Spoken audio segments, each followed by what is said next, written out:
Depuis la finale de la Coupe du Monde, le 18 décembre dernier, Emiliano Martinez est devenu l'ennemi public numéro 1 chez les supporters de l'équipe de France.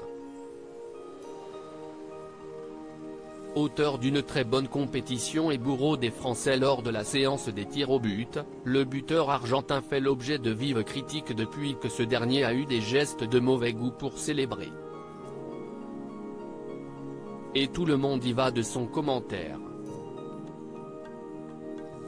Et si Adil Rami n'a pas pu s'empêcher d'insulter violemment le gardien de 30 ans sur son compte Instagram, parlant de lui comme l'homme le plus détesté, Emiliano Martinez fait même l'objet d'une récupération politique. Qui n'est pas du goût de Daniel Riolo. Mais alors du tout. Star incontesté de RMC, Daniel Riolo est connu pour ses avis toujours tranchés.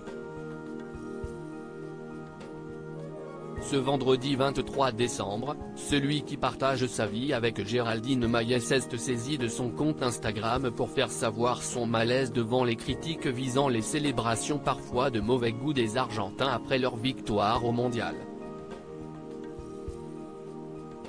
Je pense qu'il, Emiliano Martinez, note de la rédaction, n'a rien à cirer des chouineurs et des donneurs de leçons de kiff, écrit le journaliste sportif.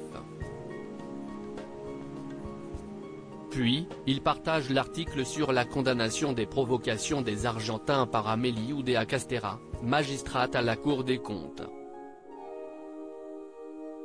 D'éclat qui pourrait coller si on parle de la FFF, écrit-il. Alors au lieu de faire la police mondiale du kiff, on balaie devant sa porte, partage Daniel Riolo. On est ridicule là. On s'humilie. Enfin, Bruno Le Maire a poussé un coup de gueule contre la FIFA, après les insultes des Argentins visant Mbappé.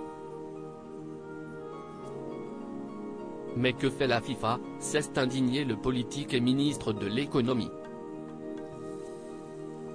Non mais stop. Pitié. Mais on est ridicule là. On s'humilie, a fait savoir la figure phare de RMC, en partageant cette information.